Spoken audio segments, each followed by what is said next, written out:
আজকের প্রথম খবরটা হলো আনন্দরাম বড়ুয়া পুরস্কার 25 জুলাইয়ের মধ্যে অনলাইনে আবেদন। রাজ্যের মেধাবী পড়ুয়াদের জন্য অনেক ভালো খবর আছে। 2024 সালে শিক্ষার্থীরা আনন্দরাম বড়ুয়া পুরস্কারের জন্য অনলাইনে আবেদন করতে হবে। যে সমস্ত ছাত্রছাত্রীরা 75% বেশি নম্বর পেয়েছে তারা পুরস্কারের জন্য আবেদন করতে পারবে। শিক্ষার্থীরা 25 জুলাই মধ্যরাত পর্যন্ত আবেদন করতে পারবে। শিক্ষা বিভাগ মেধাবী শিক্ষার্থীদের আবেদনের জন্য দুটি ওয়েবসাইট চালু করেছে। সেই দুটি ওয়েবসাইট হলো vidyarthi.co.in এবং www.madhyamik.assam.gov.in। শিক্ষার্থীরা অনলাইন আবেদনে ব্যাংক অ্যাকাউন্টের বিবরণ দেবে। ব্যাংক অ্যাকাউন্টটি অবশ্যই পড়ুয়ার নামে হতে হবে। ইতিমধ্যে জেলা শিক্ষা অফিসারদের কাছে জরুরি নোটিশ পাঠিয়েছে শিক্ষা বিভাগ। আজকের পরবর্তী খবরটি হলো তৃতীয় চতুর্থ শ্রেণীর পদে নিযুক্ত পরীক্ষায় 11 লক্ষ প্রার্থীর আবেদন। তৃতীয় চতুর্থ শ্রেণী পদে নিযুক্তি পরীক্ষার পাঠ্যক্রম ঘোষণা করা হলো সোমবার।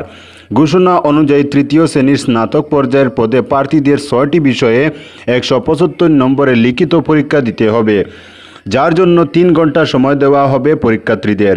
তৃতীয় শ্রেণীর উচ্চ মাধ্যমিক পর্যায়ের পদে 5টি বিষয়ে 150 নম্বর এবং মাধ্যমিক পর্যায়ের পদে 6টি বিষয়ে 150 নম্বরের পরীক্ষা দিতে হবে প্রার্থীদের। তাদের হাতেও থাকবে 3 ঘন্টা সময়। চতুর্থ শ্রেণী পদে প্রার্থীদের আবার 135 নম্বরের পরীক্ষা দিতে হবে, যার জন্য তারা 2.5 ঘন্টা সময় পাবেন। এদিকে মুখ্যমন্ত্রী জানান, এবারে তৃতীয় চতুর্থ শ্রেণী পদে পরীক্ষা হবে চ্যালেঞ্জের, কেননা তৃতীয় শ্রেণীর পদে পরীক্ষার জন্য 11 লক্ষ প্রার্থী আবেদন করেছে। উত্তরপ্রদেশের পর অসমই দ্বিতীয় রাজ্য যেখানে 11 লক্ষ প্রার্থীর জন্য পরীক্ষার আয়োজন করা হবে। এর আগে রাজ্যে কখনো 11 লক্ষ প্রার্থীর জন্য পরীক্ষা হয়নি।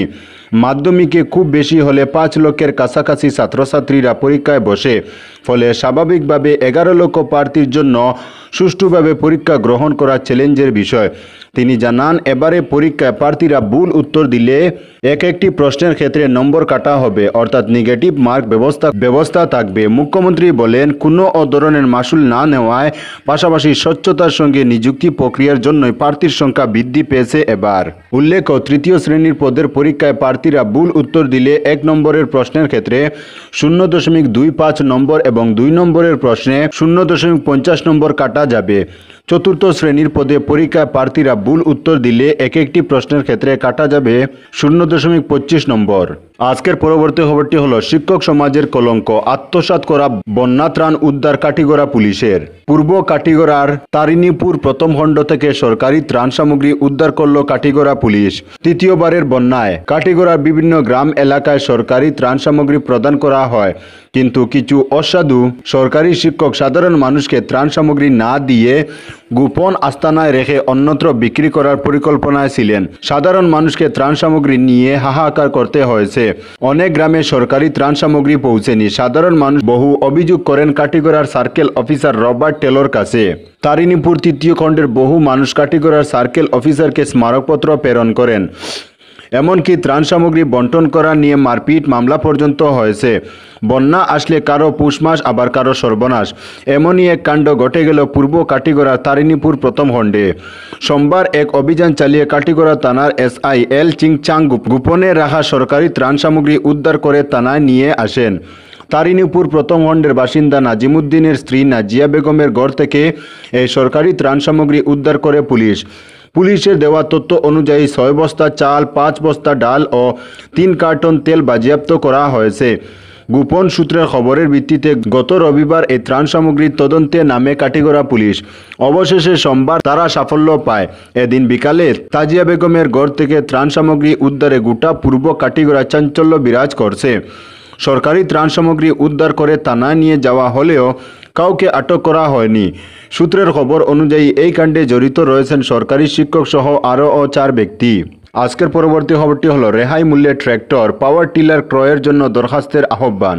হাইলাকান্দির কৃষি বিভাগের অ্যাসিস্ট্যান্ট এক্সিকিউটিভ ইঞ্জিনিয়ার এক বিজ্ঞপ্তিতে ওই বিভাগে tractor, power tiller, tractor, পিটিও, drive-in থ্রেসার ইত্যাদি কৃষি যন্ত্রপাতি রেহাই মূল্যে ক্রয়ের জন্য কৃষকদের কাছ থেকে দরখাস্ত আহ্বান করেছেন। ইচ্ছুক কৃষকরা আগামী 1 অগাস্টের মধ্যে নির্দিষ্ট প্রপত্রে হাইলাকান্দির কৃষি বিভাগের অ্যাসিস্ট্যান্ট এক্সিকিউটিভ ইঞ্জিনিয়ারের কার্যালয়ে আবেদনপত্র জমা দিতে পারবেন। বিশদ বিবরণ ওই অফিসে পাওয়া যাবে।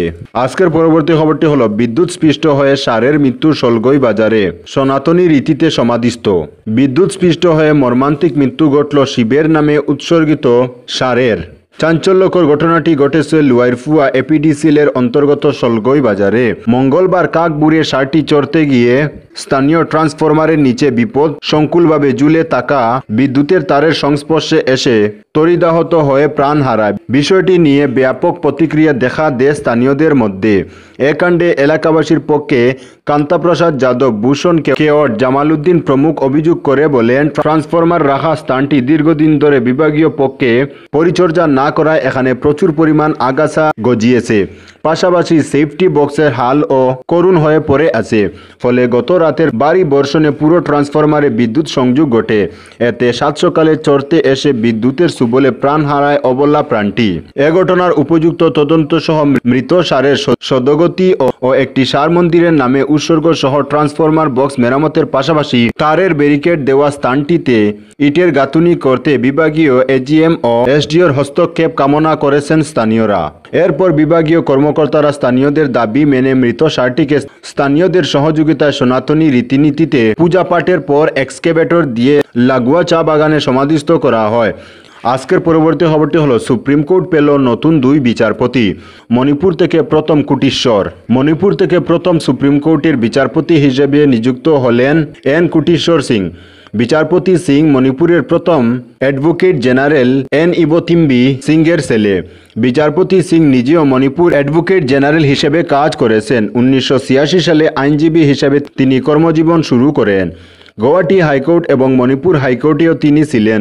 বর্তমানে তিনি জম্মু ও কাশ্মীর এবং লাদাখের প্রধান বিচারপতি। এছাড়াও বিচারপতি আর মহাদেবন হলেন শীর্ষ আদালতের বিচারপতি। বিচারপতি মহাদেবন এই মুহূর্তে মাদ্রাজ হাইকোর্টের ভারপ্রাপ্ত প্রধান বিচারপতি পদে রয়েছেন। উল্লেখ্য, দেশের রাষ্ট্রপতি দ্রৌপদী মুর্মুর অনুমোদনের পরেই বিচারপতি এন কুটিশ্বর সিং এবং বিচারপতি আর মহাদেবন হলেন শীর্ষ আদালতের নতুন 2 বিচারপতি।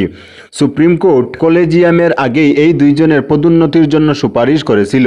নতুন 2 বিচারপতিকে পাওয়ার পর এই মুহূর্তে প্রধান বিচারপতি DY চন্দ্রচূড় সহ মোট 34 জন বিচারপতি রইলেন শীর্ষ আদালতে। অর্জুন রাম মেঘওয়াল নিজের সমাজ মাধ্যমে 2 নতুন বিচারপতির কথা জানিয়েছেন। আজকের পরবর্তী খবরটি হলো গত 24 ঘন্টায় ইসরায়েলি হামলায় আরও 80 ফিলিস্তিনির মৃত্যু। ফিলিস্তিনের অবরুদ্ধ গাজা উপত্যকায় হামলা অব্যাহত রেখেছে দখলদার ইসরায়েল। গত 24 ঘন্টায় ইসরায়েলি হামলায় আরও 80 ফিলিস্তিনি নিহত হয়েছেন। মধ্য গাজার নুসেইরাত ও খান ইউনিসে ইসরায়েলি হামলায় 5 শিশুসহ অন্তত 15 জন নিহত হয়েছেন। এর মধ্যে নুসেইরাতে মারা গেছেন 11 জন, বাকি 4 জন মারা গেছেন খান ইউনিসে। এছাড়া গাজার বিভিন্ন জায়গায় হামলা চালিয়েছে ইসরায়েলি বাহিনী। মঙ্গলবার এই তথ্য জানিয়েছে কাতার ভিত্তিক সংবাদ মাধ্যম আল জাজিরা। প্রতিবেদনে বলা হয়েছে, নুসেইরাতের একটি বাড়িতে ইসরায়েলি সামরিক হামলায় 5 শিশুসহ অন্তত 11 জন নিহত হয়েছেন। এছাড়া খান ইউনিসের কাছে ইসরায়েলি সামরিক বাহিনীর বোমা হামলায় আরও 4 জন নিহত হয়েছেন। আহত হয়েছেন আরও 3 জন। এছাড়া গত 24 ঘন্টায় ইসরায়েলি বাহিনীর বর্বর হামলায় আরও 80 ফিলিস্তিনি নিহত হয়েছেন। তাদের নিয়ে এ পর্যন্ত মোট মৃতের সংখ্যা বেড়ে দাঁড়িয়েছে 38,664 জনে। আহত হয়েছেন 89,097 জন। তো বন্ধুরা, আজকের জন্য এতটুকু। পরবর্তী কোনো নতুন ভিডিওতে দেখা হবে, তখন অবধি ধন্যবাদ।